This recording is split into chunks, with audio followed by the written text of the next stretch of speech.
Kitabu cha Mwanzo sura ya kwanza kuanzia mstari wa 20. Neno la Mungu linasema hivi: Mungu akasema, maji na yajawe kwa wingi, na kitu kiendacho chenye uhai, na ndege waruke juu ya nchi katika anga la mbinguni, katika anga la mbingu. Mungu akaumba nyangumi wakubwa na kila kiumbe chenye uhai kiendacho, ambavyo maji yalijawa navyo kwa wingi kwa jinsi zao, na kila ndege arukaye kwa jinsi yake. Mungu akaona ya kuwa ni vema. Mungu akavibariki akasema, zaeni mkaongezeke, mkayajaze maji ya bahari, ndege na wazidi katika nchi. Ikawa jioni, ikawa asubuhi, siku ya 5. Neema na iwe kwako, na rehema na baraka na amani zitokazo kwa Mungu Baba yetu na kwa Bwana wetu Yesu Kristo. Amen. Damu ya Yesu Kristo, imani yetu, tumaini letu. Uumbaji wa Mungu ni uumbaji wa ajabu sana. Mwanadamu kwa hekima za dunia hii hawezi kugundua Mungu anafundisha nini.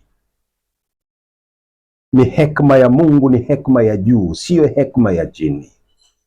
Kwa hiyo watu wenye elimu ya dunia hii wanatafsiri maandiko matakatifu kama wao wanavyodhani, kwa kutafuta tu uwezo wao wa kiakili, kwa kutumia uwezo wao wa kiakili. Lakini neno la Mungu halitafutikani kwa namna hiyo, ni hekima ya Mungu. Kwa hiyo nani atakayewamfundisha mtu hekima ya Mungu? Roho Mtakatifu. Ndiyo sababu ya kupewa Roho Mtakatifu. Kwa akili za kibinadamu haiwezekani, kwa hekima za kidunia haiwezekani, kwa nguvu na uwezo wa dunia hii hauwezi kufathiri maandiko matakatifu. Tena hautajua siri na mafumbo ya Mungu, nini anatufundisha na nini anatabiri kwa habari ya siku zijazo katika yale anayoyafanya. Angalia hili neno. Hii ni siku ya 5 ya uumbaji. Siku ya kwanza nimekwisha kuhubiri, siku ya pili nimekwisha kuhubiri, siku ya 3 na ya 4 nimekwisha kuhubiri. Hii leo ni siku ya 5. Ijue hekima ya Mungu. Tambua sasa mafumbo ya Mungu. Tambua siri ya msamaha wa dhambi aliyoiweka katika maandiko haya. Angalia hii siku ya 5 alichokiumba. Ukisoma haya maandiko unaona ameumba vitu viwili.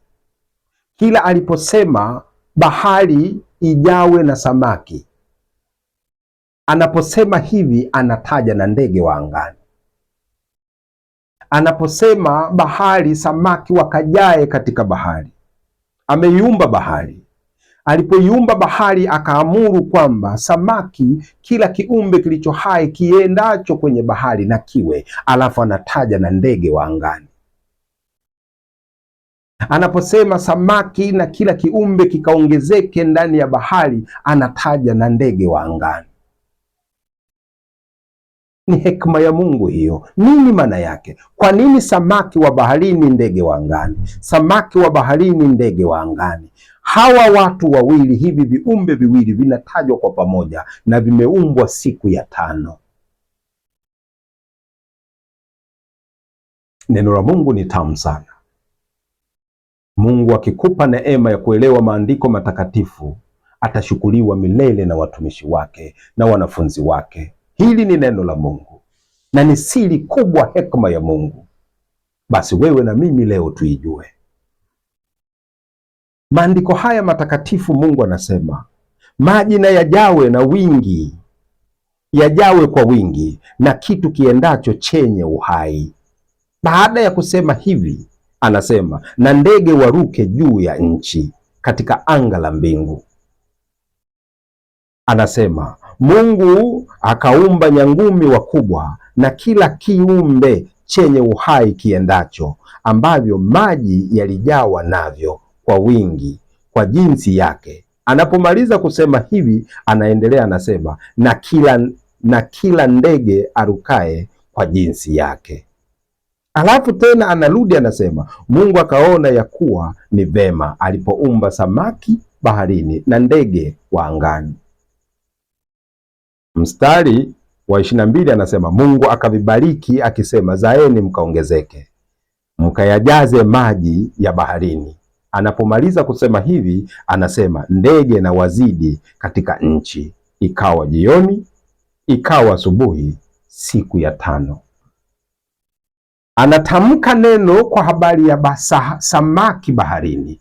Akishamaliza kutamka hivi, anatamka ndege wa angani. Anatamka baraka kwa samaki.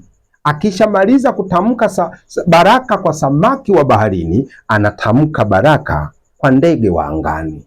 Vyote viwili vinaenda pamoja. Nini Mungu anamaanisha?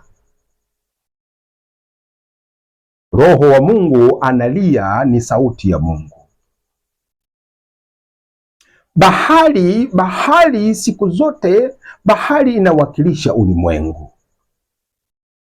Sio kila mahali, lakini hapa bahari anamaanisha ulimwengu, kwa kuwa bahari siku zote asili yake ni maji machafu. Bahari ni chafu, maji yake hayatumiki, hayanyweki. Bahari ni chafu. Hii inamaanisha ulimwengu wa dhambi, laana na mauti, ulimwengu mchafu. Lakini ndani ya huo ulimwengu, ndani ya hiyo bahari, viende viumbe samaki. Hawa samaki wanaishi chini ya bahari chafu ya giza, dhambi, laana na mauti.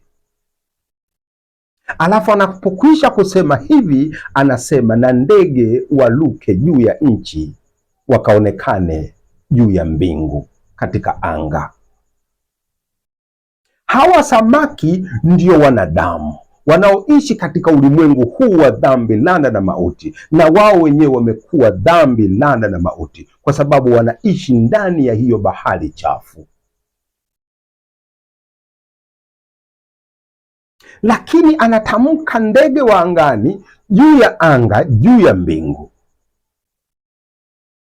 Hawa ndege ni akina nani?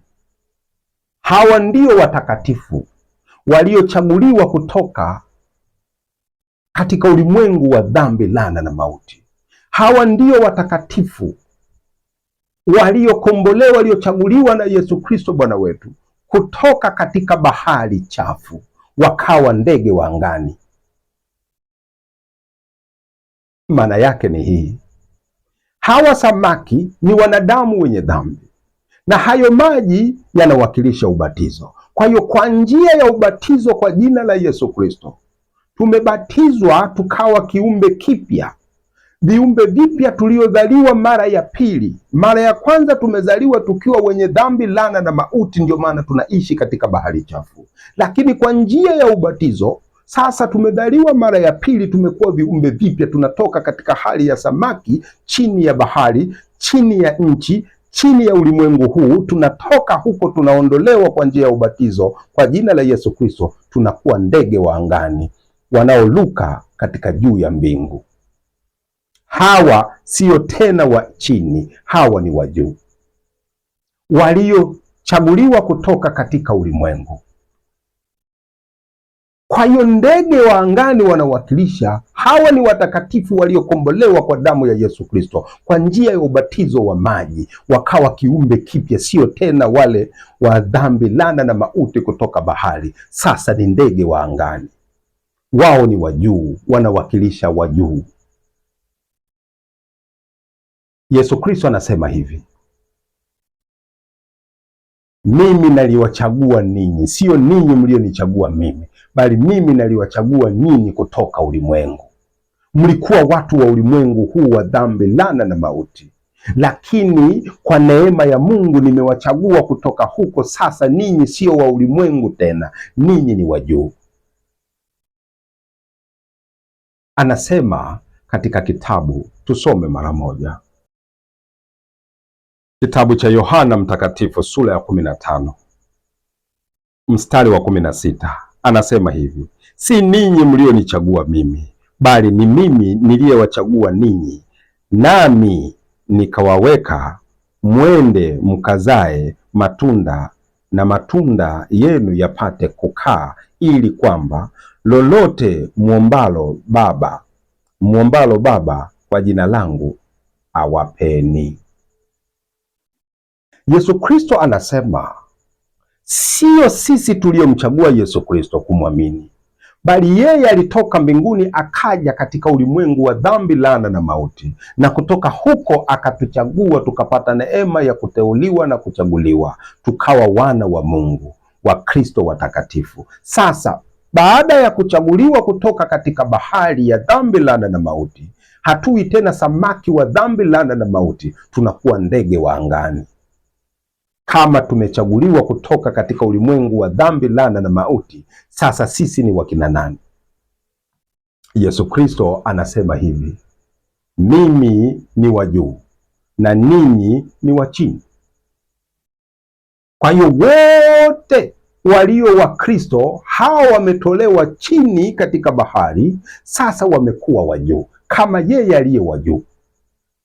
Yesu Kristo anasema mimi ni wa juu na ninyi ni wa chini. Katika kitabu cha Yohana sura ya 8 mstari wa 23 anasema hivi, akawaambia, ninyi ni wa chini, mimi ni wa juu. Ninyi ni wa ulimwengu huu, mimi si wa ulimwengu huu. Angalia neno la Yesu Kristo. Yesu Kristo anawajulisha hao wasiomwamini, hao ambao hawataki kumwamini. Anawaambia ninyi ni wa chini, tena wa ulimwengu huu, lakini mimi ni wa juu, sio wa chini, tena sio wa ulimwengu huu. Kila aliyemwamini Yesu Kristo, yeye anachukuliwa, anatolewa ndani ya bahari chafu, anakuwa wa juu, anatolewa katika chini ya ulimwengu huu, yuko chini ya ulimwengu huu, yeye ni wa chini, anaondolewa katika hali ya kuwa chini, anafanywa kuwa yeye ni wa juu. Ndiyo maana anatumia mfano wa ndege wa angani, juu, yeye analuka juu. Kwa hiyo kuluka juu manake yeye sio wa chini, yeye ni wa juu. Yesu Kristo anasema mimi sio wa chini, mimi ni wa juu, ila ninyi ni wa chini. Ninyi ni wa ulimwengu huu, lakini mimi sio wa ulimwengu huu. Na wale wote wanaomwamini Yesu Kristo, waliompokea Yesu Kristo, wanaamini katika mwili na damu yake, hao wamechaguliwa, wametolewa kutoka katika bahari, kutoka kuwa samaki wa baharini, sasa wamekuwa ndege wa angani walukao juu katika mbingu. Wao ni wa juu. Damu ya Yesu Kristo. Hii ndiyo injili Mungu anatufundisha. Kwa hiyo Mungu katika maandiko haya matakatifu siku ya 5 anatabiri kwa habari ya ulimwengu, habari njema itakayotokea kwa ulimwengu wote, kwamba wa ulimwengu wote ni wenye dhambi, laana na mauti, lakini neema itawajia, wataondolewa, watachaguliwa kutoka kwenye ulimwengu huo mchafu, wao watakuwa sasa ni wa juu, sio wa chini tena. Neema inahubiriwa tangu kuumbwa kwa ulimwengu.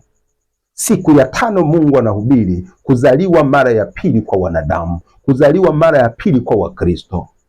Tunazaliwa mara ya pili kutoka katika ubatizo wa Yesu Kristo, ubatizo wa maji. Tunakufa na kuhuishwa tena. Tulikuwa wa dunia, sasa kwa njia ya ubatizo tunazaliwa mara ya pili, tunaondolewa katika bahari ya chafu, ulimwengu wa dhambi, laana na mauti. Tunakuwa wana wa juu, wana wa Mungu aliye juu, wana wa Kristo aliye juu. Sisi tunakuwa wana wa juu, ndege anayeruka. Hivi ndivyo anavyosema Yesu Kristo. Yesu Kristo anapotuombea katika kitabu cha Yohana sura ya 17 anasema hivi, Baba walinde hawa, kwa kuwa wao si wa ulimwengu huu, kama mimi nisivyo wa ulimwengu huu. Kwa kuwa ni wamepokea neno lako, wameliamini neno lako, sasa ulimwengu umewachukia. Wao si wa ulimwengu huu tena, nimewachagua kutoka ulimwengu. Sasa kwa kuwa na neno hili wamelipokea na wanalitumaini hili neno lako, sasa hawa si wa ulimwengu tena. Hawa ni wa juu kama mimi nilivyo wa juu. Hawa si wa ulimwengu huu kama mimi nisivyo wa ulimwengu huu. Maandiko yanasema wazi, injili ni tamu kabisa ya kuokoa roho. Yeye aliye wa dunia hii anafananishwa na samaki, lakini akisha kuchaguliwa kutoka katika huo ulimwengu wa dhambi, laana na mauti, anakuwa ndege wa angani. Sisi ni wa juu. Ndiyo maana anasema hivi, kama sisi ni wa juu, Ibilisi anatutafuta kutuangusha. Kwa kuwa sisi ni ndege wa juu, sasa tumepewa mbawa, tunaluka juu, hatui chini tena, tunapaa. Kila shetani anapotutafuta, yule mnyama anapotutafuta kutuangalia, kwa sababu mnyama yeye ni wa chini, yeye ni mnyama, yeye ni wa chini. Kwa hiyo anawatafuta watu wa Mungu chini. Anapotukaribia sisi, tumepewa mbawa, tunaluka, kwa kuwa sisi ni wa juu. Kwa hiyo Mungu mwenyewe anatulinda, ametupa mbawa za kuluka juu, kumaanisha sisi sio wa chini, sisi ni wa juu. Na hilo joka haliwezi kuruka kwa kuwa halina mbawa, lenyewe ni la chini. Lakini sisi tumechaguliwa kutoka chini, tulikuwa chini yake yeye, mkuu wa dhambi, laana na mauti, hilo joka. Sasa Mungu ametupa neema kwa Yesu Kristo, katika mwili wake na damu yake ametuondoa huko. Sasa sisi tumelipokea neno la Yesu Kristo, mwili na damu yake, sio wa chini tena, sisi ni wa juu. Lile joka linapotutafuta, tumepewa mbawa za kuruka. Anasema hivi katika Ufunuo, tusome mara moja zaidi. Ufunuo sura ya 12 mstari wa 13, anasema, na joka yule alipoona ya kuwa ametupwa katika nchi, alimuuzi mwanamke yule aliyemzaa mtoto mwanaume. Mwanamke yule akapewa mabawa mawili ya tai yule mkubwa, ili aruke aende zake nyikani, hata mahali pake, hapo alishwapo kwa wakati na nyakati na nusu wakati. Mbali na nyoka huyo, nyoka akatoa katika kinywa chake, nyuma ya huyo mwanamke, maji kama moto, amfanye kuchukuliwa na mto ule. Nchi ikamsaidia mwanamke, nchi ikafunua kinywa chake, ikaumeza moto ule aliyoutoa yule nyoka katika kinywa chake. Joka akamkasirikia yule mwanamke, akaenda zake, akafanya vita juu ya wazao wake waliosalia, wazishikao amri za Mungu na kuwa na ushuhuda wa Yesu, naye akasimama juu ya mchanga wa bahari. Angalia, shetani anatafuta Wakristo walioamini katika mwili na damu yake. Joka anatafuta watu hawa, hatafuti watu wengine. Anavita na watakatifu, anavita na kanisa la Yesu Kristo. Lakini yeye ni wa chini, ni joka, mnyama wa chini, hawezi kuruka, naye amesimama huko. Kila anapofuata, Mungu analinda kanisa lake, amempa mbawa kila mtu za kuruka, hawezi kutufikia. Kristo ni mkuu kuliko yeye. Ndio maana tunaishi kwa neema. Watu wajue hivyo, watu wajue hivyo. Tumezaliwa mara ya pili kutoka baharini. Tumezaliwa mara ya pili kwa njia ya ubatizo wa maji. Tulikuwa mali ya dunia hii, mali ya ulimwengu huu, ulimwengu mchafu wa dhambi, laana na mauti, chini ya lile joka. Lakini Mungu akatupenda upeo, akamtuma mwanaye Yesu Kristo, akatuchagua kutoka ulimwengu ule, akatufanya tuwe wa juu kama yeye alivyo wa juu. Tunaluka kama ndege wa angani. Sisi sio wa chini tena, sisi ni wa juu. Watu wanatakiwa kujua, kila aliyemwamini Yesu Kristo ajue yeye sio wa ulimwengu huu tena, yeye ni wa juu. Kwa hiyo aanze kuishi, afikiri mambo ya juu. atafakari mambo ya juu, aishi kwa tabia ya Mungu wetu wa juu, aishi kwa tabia ya Yesu Kristo aliye wa juu, kwa sababu sisi ni wa juu. Hatufanani tabia na watu wa ulimwengu huu. Kwa hiyo watu wa ulimwengu huu wanatakiwa kujifunza kwetu sisi, kwa sababu sisi ni wa juu. Tabia ya juu ni tabia ya uzima, tabia nzuri njema, ambayo sisi ndio walimu kwa watu wa ulimwengu huu. Jiepushe na kuwa na tabia mbaya ya dunia hii. Wewe sio wa dunia hii. Lugha yako ni ya juu, mavazi yako ni ya juu, mwili wako ni wa juu, maneno yako ni ya juu, lugha yako ni ya juu, tabia yako ni ya juu, kila kitu chako sasa ni cha juu. Fikiri kwa habari ya mambo ya juu, usifikiri kwa habari ya mambo ya dunia. Furaha yako na faraja yako ni kutoka juu. Lazima ujionyeshe wewe ni wa juu, kama Yesu Kristo anavyosema, mimi si wa chini, mimi ni wa juu, na ninyi ni wa chini wa ulimwengu huu. Hatufanani, lugha hatufanani, tabia hatufanani, kwa sababu kama nyinyi mngekuwa wa juu mngeniamini haya ninayosema. Yesu Kristo anamaanisha hivyo. Kama nyinyi mngekuwa wa juu kama mimi, mngekuwa na tabia kama ya mimi. Yesu Kristo anamaanisha hivyo. Lakini nyinyi hamnipokei mimi, hamnipokei neno la Mungu kwa mimi. Hii kumaanisha nyinyi ni wa ulimwengu huu, katika bahari chafu, hamjawa ndege wa angani, hamjawa wa juu. Sisi ni wa juu kwa Yesu Kristo katika damu yake. Kwa hiyo kila kitu tulicho nacho ni cha juu cha Yesu Kristo. Salamu yetu ni ya Yesu Kristo, matendo yetu ni ya Yesu Kristo, tabia yetu ni ya Yesu Kristo, mavazi yetu ni ya Yesu Kristo. Nawezaje kusema mimi ni wa juu alafu naenda kanisani nikiwa uchi? Wewe sio wa juu, unajidanganya bure. Kanisa feki la kuzimu hilo. Unavaa uchi, unasema wewe ni wa juu. Makucha kama majini, unasema wewe ni wa juu. Unajua ishara ya makucha?